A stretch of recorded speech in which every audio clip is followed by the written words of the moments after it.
everyone at the Voice Asian. My name is SARA RAI, and I'm here to discuss my book, Raw Umber, with you. Raw Umber is a memoir that was published last year by Westland.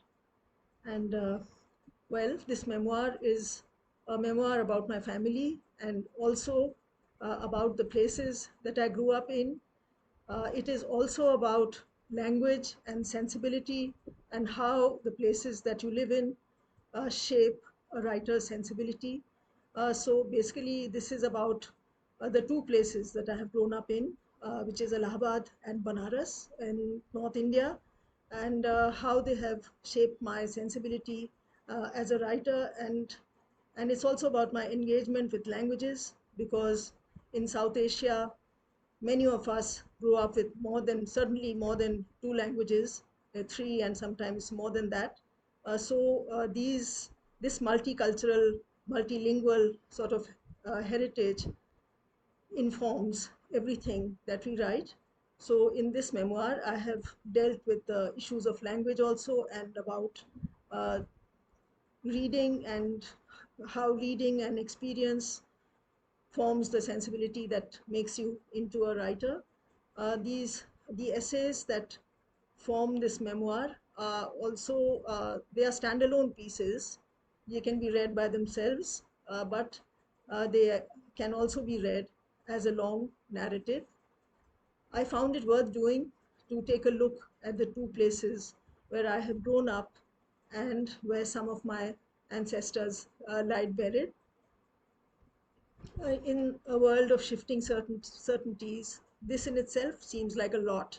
When everything is constantly moving and changing, to have a place where you can say that your roots are in that place, which is certainly becoming much more difficult in the world we inhabit today. Well, so the memoir is about these two places that I have grown up, but it's also about my family and about the figure of my grandfather, Munshi Premchand. He is one of the foremost literary figures in both Hindi and in Urdu. Uh, well, this is Raw Umber, the book that I'm talking about, and I would be happy to read a short passage from it, just to give you an idea of the prose. So in this passage, I'll be reading about my home in Allahabad.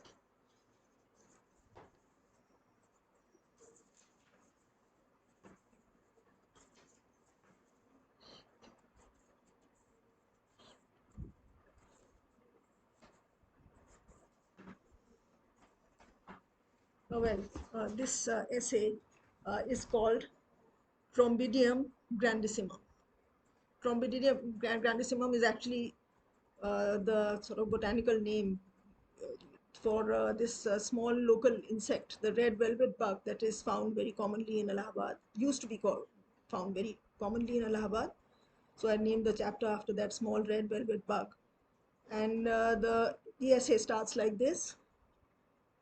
I cannot say that my relationship with Allahabad, the town where I live and to which I have always returned, as though my internal compass could point only in one direction, has been other than a tenuous one.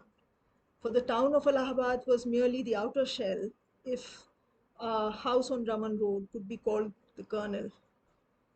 It seemed to exist simply as an extension of the space in which we spent our unhurried, unchanging days.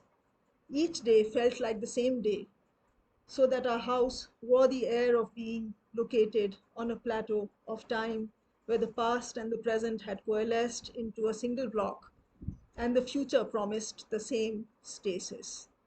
Yet, the idea of stasis or of movement is only a way of looking, and places are often different from what they seem to be.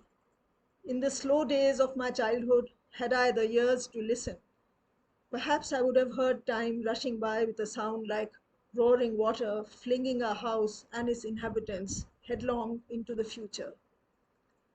Ours was not the only house where time seemed to stand still.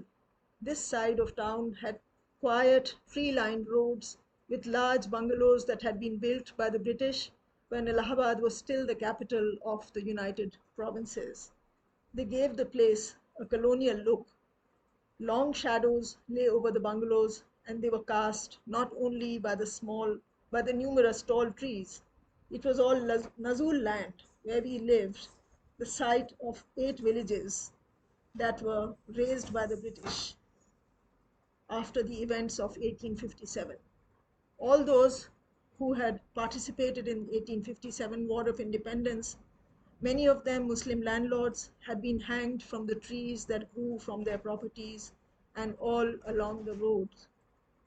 The civil lines and the cantonment had been carved out of this land. Yeah, so that was a short paragraph from one of the essays. And well, it's been great coming to the Voice Asian. Thank you, dear viewers. I've really enjoyed engaging with you in this little session about my book. Thank you so much.